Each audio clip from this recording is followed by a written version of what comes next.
Hello दोस्तों, कैसे हैं आप सब। आज हम लोग बात करेंगे सैनिक 6 यानी सैनिक स्कूल 6 का class 6 MCQ multiple choice questions देखेंगे। 20 क्वेश्चंस देखेंगे दोस्तों। इसमें मैंने कुछ करेंट अफेयर्स का भी क्वेश्चंस को इंक्लूड किया है। आई होप कि ये आपके लिए काफ़ी ज़्यादा बेनिफिशियल रहेगा। अन्य भी इसके अलावा कई वीडियोज़ हैं जो इसमें आपको MCQ क्वेश्चंस आपको देखने को मिल जाएंगे।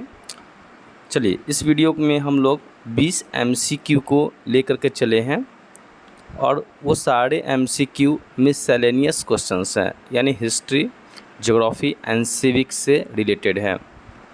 चलिए, पहला क्वेश्चन है, Gautam Buddha was born in. Gautam Buddha का जन्म कहाँ हुआ था? तो Lumbini, Nepal. Where is the Dilwara Jain temple situated. Dilwara Jain temples कहाँ अवस्थित है? तो माउंट आबू।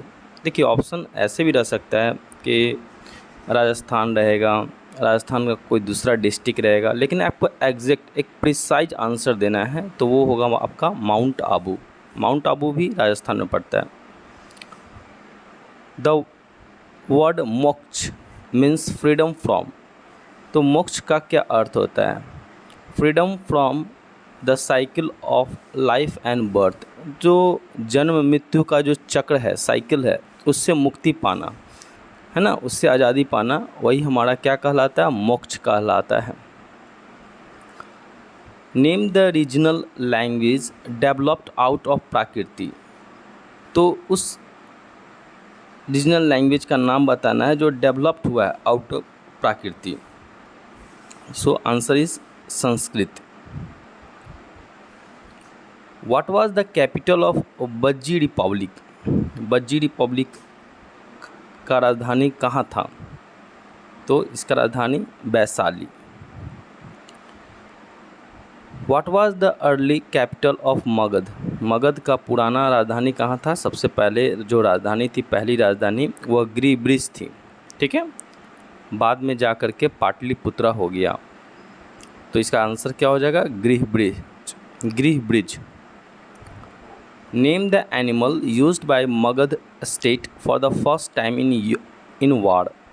युद्ध में, है ना, सबसे पहले, है ना, मगध के राजाओं ने एलिफेंट का इस्तेमाल किया, यानी हाथियों का इस्तेमाल किया युद्ध में। The change in the position of earth around the sun brings changes in. The changes in the position of earth around the sun.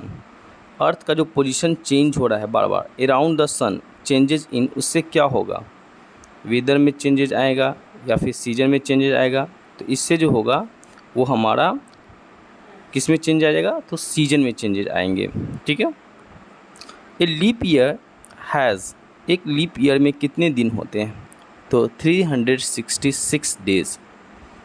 Okay, एक डेज मतलब 1 डे एक्स्ट्रा बढ़ जाता है, which is added in the month of February. तो वो जो leap year जो होता है, उस ईयर में फेबररी 29 डेज़ के हो जाते हैं। What is the percentage of water on the earth surface. Earth के सरफेस पे टोटल वाटर बॉडीज कितना परसेंटेज है? तो 71%। कहा भी जाता है 2/3 of the earth surface is covered by water bodies. क्या आपको पता है कि 2.5 to 3% वाटर बॉडीज ही क्या है? वो हमारे लिए फ्रेश वाटर है। ठीक है, यानी 2.5 से 3% ही हमारे वर्ल्ड में क्या है? फ्रेश वाटर है। और उस 2.5 से 3% फ्रेश वाटर का मात्र 4% जो वाटर है वो भारत में है। चलिए बात करते हैं, which mountain separates Asia and Europe. कौन सी पर्वत जो है ना वो एशिया और यूरोप को अलग करती है? तो इसका आंसर होगा Ural mountain. Moving air is called. Moving air, air का जो मूवमेंट होता है उसको क्या कहते हैं? विंड कहते हैं। क्या कहते हैं? Wind. The Java trench is the deepest point of which ocean. Java trench है, ठीक है। जैसे आपने मैरियाना ट्रेंच का नाम सुना होगा, जो पैसिफिक ओशन का सबसे डीपेस्ट पॉइंट है, ठीक है। उसी ढंग से देखा जाए तो जावा ट्रेंच है वो किस ओशन में है, तो इंडियन ओशन में।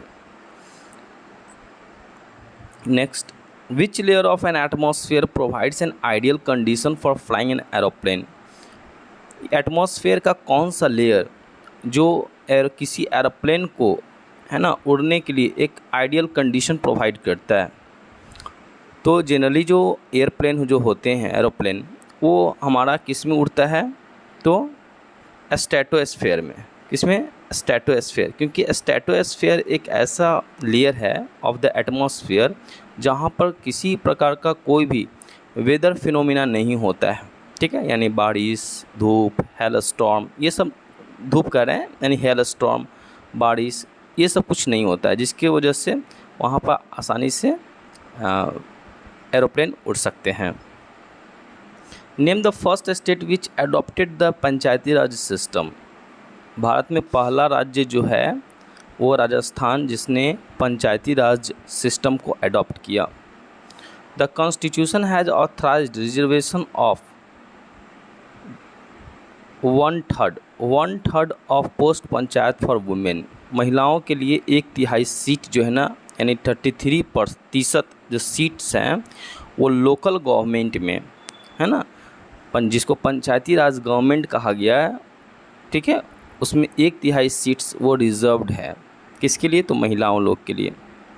What is the full form of FIR? FIR का फुल फॉर्म क्या है? First information report. First information report. What is the full form of MLA?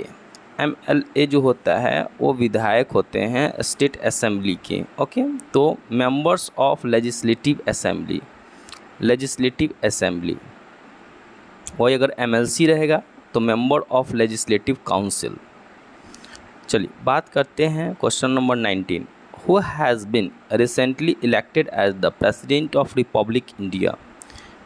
Bharat में जो भी हाल ही में 15th प्रेसिडेंट बनी हैं, 15th प्रेसिडेंट जो बने हैं द्रौपदी मुर्मू।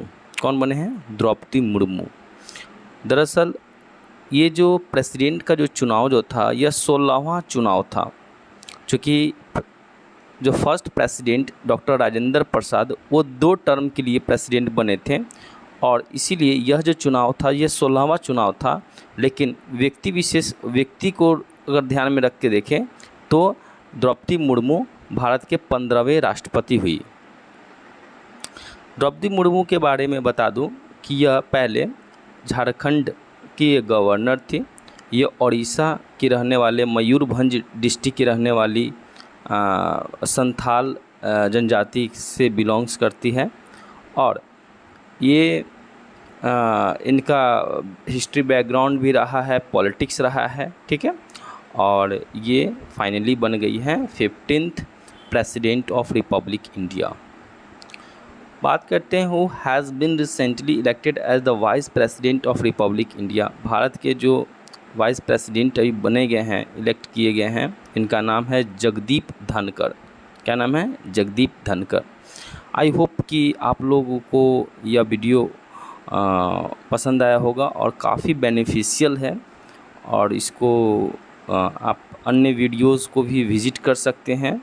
आप गूगल पर भी टाइप कर सकते हैं सैनिक स्कूल MCQs।